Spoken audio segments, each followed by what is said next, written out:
Estamos continuando o estudo sobre o Catecismo da Igreja Católica. Estamos estudando agora a vida de Jesus, dentro daquele terceiro artigo do Credo que diz que Jesus foi concebido pelo poder do Espírito Santo e nasceu da Virgem Maria. Então já vimos os mistérios da vida de Jesus, os mistérios da sua infância, os mistérios da sua vida oculta em Nazaré. E agora estamos estudando os mistérios da vida pública de Jesus. Jesus foi batizado no Rio Jordão, e aí ele começou a sua vida pública, recebeu o Espírito Santo como homem e começou então a pregação do reino de Deus. Depois de ter sido batizado, Jesus então vai para o deserto. E no deserto ele vai enfrentar o Satanás. Assim como o primeiro Adão foi tentado lá no paraíso e sucumbiu à tentação, foi derrotado pela tentação, Jesus, o novo Adão, vai enfrentar também Satanás, mas agora ele vai vencer a tentação. É isso que nós vemos aí no Catecismo a partir do parágrafo 538, quando fala dessa tentação de Jesus. Os evangelhos deixam bem claro esse tempo de solidão que Jesus passou no deserto imediatamente após o seu batismo. E a gente sabe que esses 40 dias, a igreja não exige que a gente considere 40 matematicamente. 40 para o judeu era um longo tempo. Então você vai ver, por exemplo, 40 dias do dilúvio, você vai ver 40 anos que o povo judeu atravessou o deserto, 40 dias de Jesus no deserto, na sua tentação. É um longo tempo.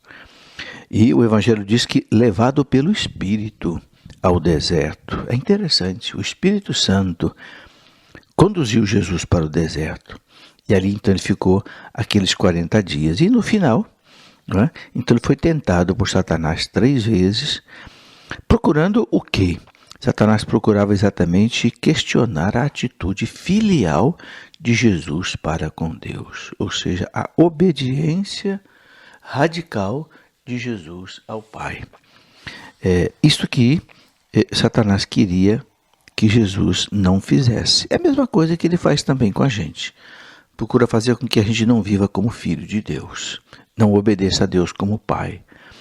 Então Jesus rechaça 3 vezes esses ataques que lembram, como eu já disse, aquela tentação de Adão lá no paraíso e também do povo de Deus, de Israel no deserto.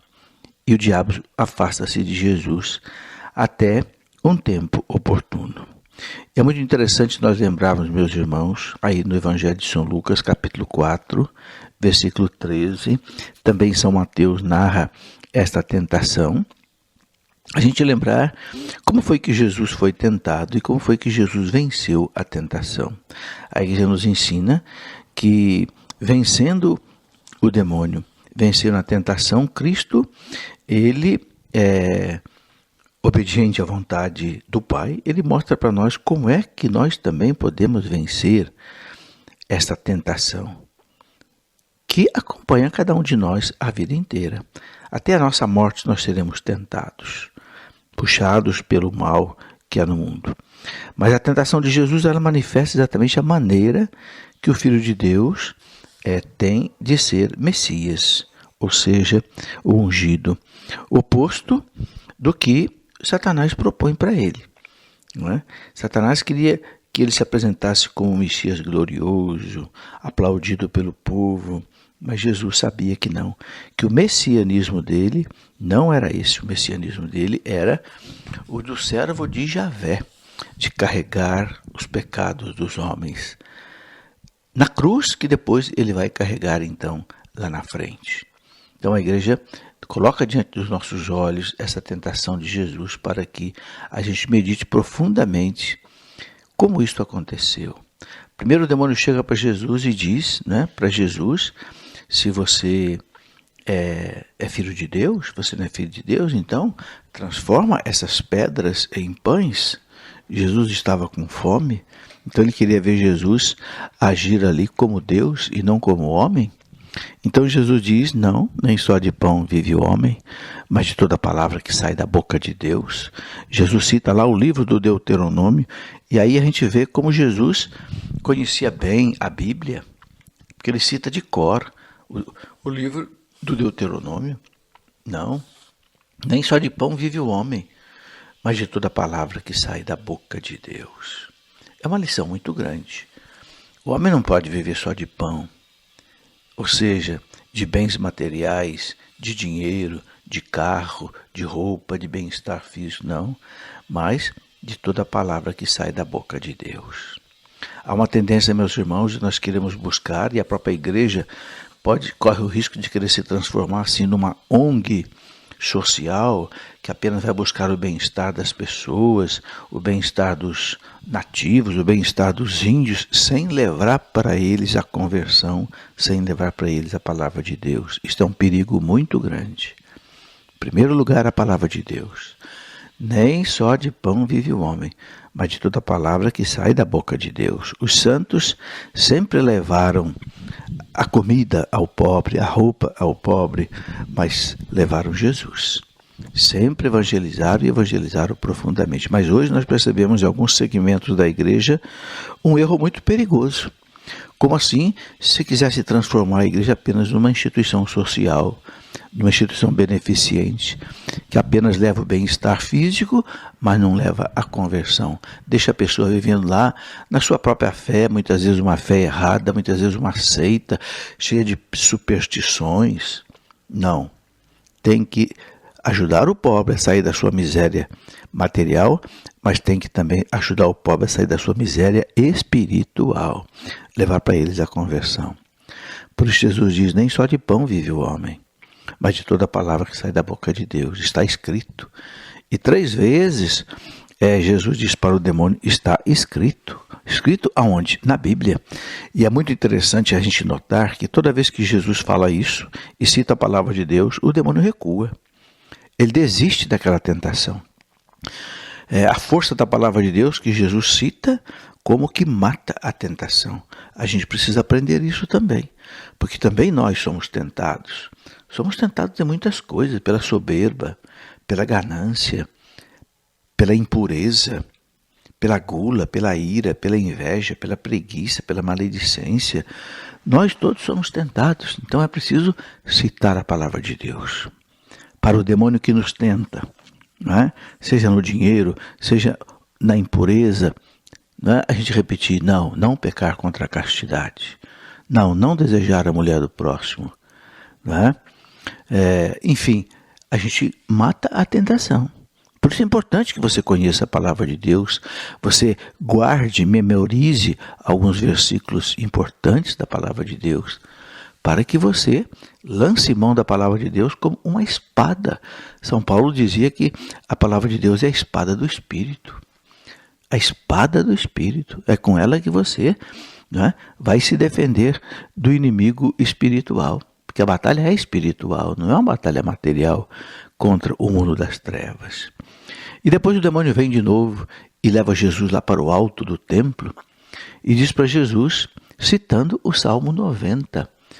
Veja que coisa muito interessante, o demônio cita para Jesus o Salmo 90, quer dizer, o demônio também conhece a Bíblia, só que ele usa a Bíblia de maneira errada, usa para o mal.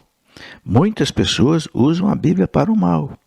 É por isso que a Bíblia precisa ser interpretada pela igreja, porque, como diz São Pedro na segunda carta dele, aqueles que querem interpretar a Bíblia a seu bel prazer, sem ouvir a explicação da igreja, São Pedro diz, podem buscar nela, encontrar nela a própria perdição. Está aí, São Pedro diz, pode encontrar na Bíblia, nas Sagradas Escrituras, mal interpretadas, a própria perdição. E quantas pessoas, meus irmãos, estão usando a Bíblia de maneira errada, nas seitas, nas falsas religiões, e é muito perigoso, porque você sabe que você pode usar uma coisa boa para algo mal. O que é o mal? O mal é o uso mal das coisas boas. Uma faca é uma coisa boa? Ótimo, uma faca é uma coisa maravilhosa. Sem a faca a gente não pode fazer a comida, não pode fazer uma opção de coisa, descascar uma fruta, cortar uma verdura, etc. Mas você pode também usar a faca para matar alguém. Então a faca passa a ser má? Não, não é a faca que é má, a faca continua boa. O mal é o uso errado que se fez da faca. A mesma coisa a Bíblia. A Bíblia é extraordinária. A Bíblia é a palavra de Deus, mas tem que ser interpretada. Porque é difícil ler a Bíblia em alguns aspectos dela. A Bíblia foi escrita num arco de história de mais ou menos 1.200 anos. Então, o Concílio Vaticano II, lá naquele documento chamado Dei Verbum, diz que a missão de interpretar a palavra de Deus cabe unicamente ao magistério da Igreja, ou seja, o Papa com os bispos. Quem não seguir essa orientação corre o risco de usar a Bíblia de uma maneira errada. E São Pedro diz, lá na segunda carta dele, capítulo 3, no versículo 16, você pode comparar. São Pedro diz que a pessoa pode buscar nela, encontrar nela a própria condenação, se interpretar errado. Por exemplo, nós vemos algumas pessoas interpretando errado, dizendo que a Bíblia proíbe de fazer imagens. De jeito nenhum. A Bíblia não proíbe de fazer imagens, a Bíblia proíbe de fazer imagens de ídolos. Não pode cortar a frase no meio, porque a gente sabe que uma frase cortada no meio, uma meia-verdade é pior do que uma mentira. Se eu disser para você, você não pode comer carne estragada, tá certo. Mas se eu parar na metade da frase, você não pode comer, aí você vai morrer de fome. Percebeu que uma meia-verdade é pior do que uma mentira? Então não se pode usar a Bíblia de maneira errada, num pedaço dela. A Bíblia tem que ser interpretada no seu todo. E é isso que o magistério da Igreja sabe fazer e nos faz. E depois, meus irmãos, a gente vê o demônio então que leva Jesus lá para o alto do templo e diz para Jesus, né, joga-te lá para baixo, citando o Salmo 90, porque está escrito que os teus anjos vão te sustentar nas tuas mãos para que teus pés não tropecem em alguma pedra. Ou seja, o demônio queria que Jesus aparecesse, fizesse um show ali, mostrasse que ele era Deus, né? Lá no templo de Jerusalém, com o povo todo lá embaixo, ele pulasse, né? E os anjos o seguravam na mão para mostrar que ele era o Filho de Deus. Mas Jesus, não era esse o messianismo de Jesus. O messianismo de Jesus era o messianismo do silêncio, do sofrimento, do retirar o pecado do mundo. No caminho oposto a de Adão e Eva, que foram soberbos. Então Jesus disse, está escrito, né? Está escrito, não tentarás o Senhor teu Deus. Eu não vou tentar a Deus. Eu não vou querer fazer alguma coisa que eu não preciso fazer, pedindo que Deus faça um milagre. Porque ali Jesus falava como homem. Ele enfrentou o demônio como homem, assim como Adão enfrentou o demônio como homem. No mesmo teatro em que o demônio venceu Adão, agora Jesus vai vencê-lo. Então, quando Jesus diz para ele, está escrito, não tentarás o Senhor teu Deus, o demônio recua de novo, mais uma vez. Jesus não quer tentar a Deus. O que é tentar a Deus, meus irmãos? É a gente colocar Deus à prova. É a gente querer que Deus faça um milagre quando não é necessário fazer. É quando você pede para Deus para acertar na loteria, para ficar rico, para ter uma vida folgada. Aí você está tentando a Deus, porque você está pedindo alguma coisa contra a vontade de Deus. Isso é que é tentar a Deus. Pedir a Deus alguma coisa contra a vontade de Deus. Podemos pedir aquilo que nós precisamos, mas não aquilo que nós queremos apenas para deleite, para prazer, para outras coisas. É o que o demônio foi vencido por Jesus.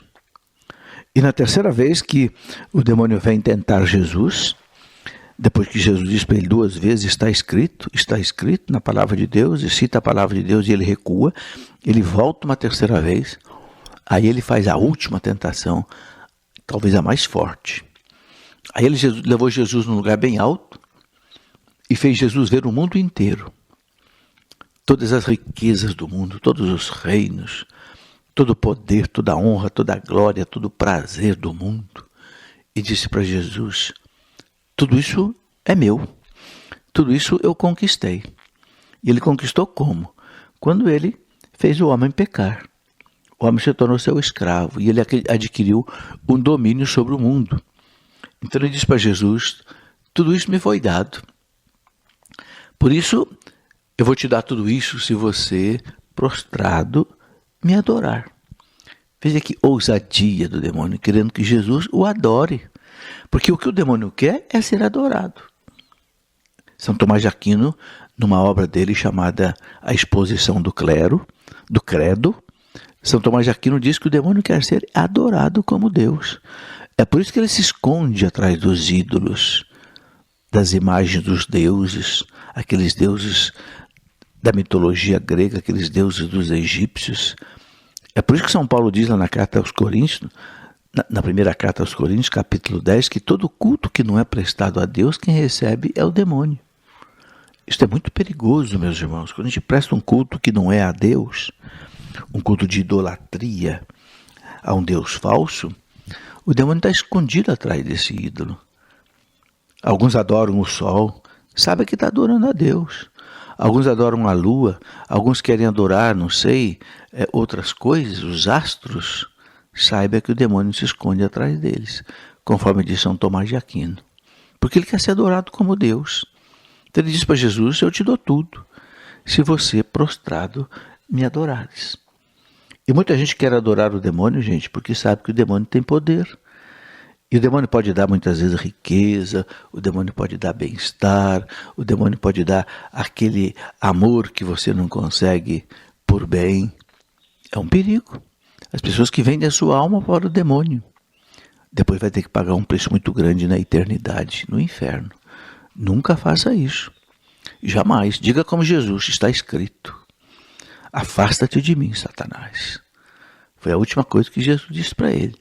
Né? Não tentarás o Senhor teu Deus. Adorarás somente o Senhor teu Deus. Afasta-te. É o que nós temos que dizer para ele também. Quando a tentação vier, quando a tentação insinuar para nós fazer alguma coisa que não era vontade de Deus, nós temos que dizer isso.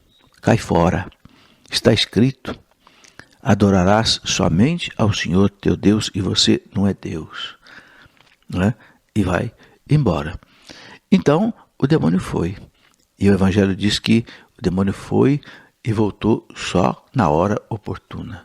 A hora oportuna foi aquela hora em que ele tentou Jesus, né? E levou Jesus na sua paixão à cruz. Então Jesus aí, meus irmãos, ele vence Satanás. E eu quero lembrar que ele nos ensina como vencer Satanás. Eu quero completar essa nossa reflexão de hoje exatamente refletindo sobre isso. Como é que a gente vence a tentação? Todos somos tentados.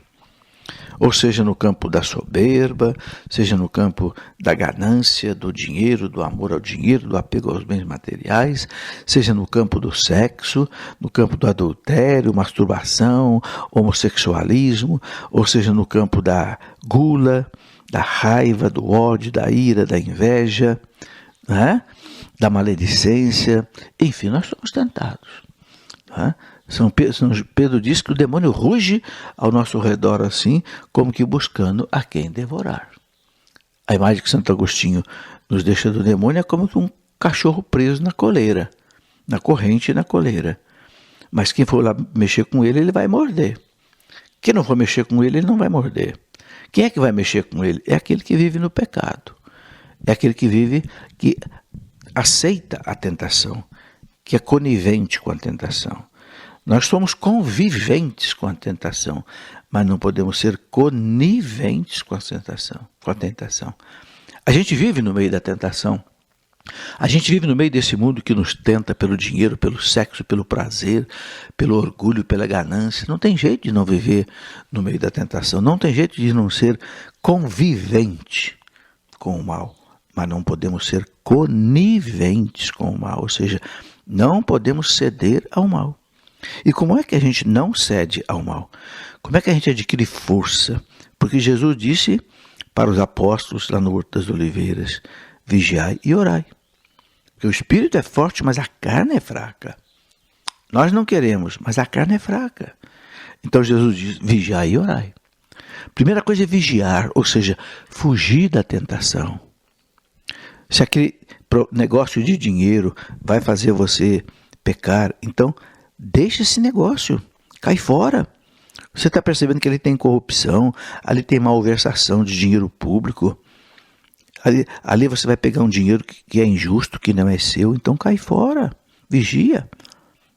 Não é? A mesma coisa no sexo. Se você é tentado, aquela pessoa, aquela conversa, aquele ambiente, aquele filme, vai levar você ao pecado, cai fora. Vigia. E assim tudo. Se aquele acontecimento vai te dar raiva, vai te dar ódio, vai fazer você xingar, brigar com teu irmão, afasta-te. Vai para outro lugar. Faz silêncio. Não fala. Porque quando você fala e está nervoso, você peca. Então é vigiar. E Jesus manda orar, orar muito. São Paulo diz orar sem cessar. Orar andando, orar caminhando, orar de todas as formas, meus irmãos, porque a oração é a nossa força. É suplicar a Deus a força que a gente não tem. Santo Agostinho dizia que aquilo que é impossível à nossa natureza é possível à graça de Deus, mas a graça de Deus só vem a nós quando a gente pede. É uma lei de Deus pedir. Jesus disse, pedi e recebereis, buscai e achareis, batei e abrir-se-vos-á. Quem não pede não recebe, meus irmãos. Quem não bate, a porta não abre, quem não procura não acha. É lei de Deus. Então Deus quer que a gente peça. Então rezar, meditar a palavra de Deus, rezar o Santo Terço, rezar até o Rosário, rezar a ladainha de Nossa Senhora, rezar a ladainha dos santos, invocar a proteção dos anjos, invocar a proteção dos santos. Entende? Consagração a Nossa Senhora, da sua vida, da sua família, dos seus filhos. Orai sem cessar, de São Paulo. Está dirigindo o seu carro, vai rezando o terço. Está numa fila de INSS, está na fila de um banco, reza. Fica rezando ali, no silêncio do seu coração, para que você seja forte, para que você não seja vencido pela tentação. Jesus disse, não nos deixeis cair em tentação, Pai, mas livrai-nos do mal. Esse mal é o maligno. Portanto, lembre-se sempre disso.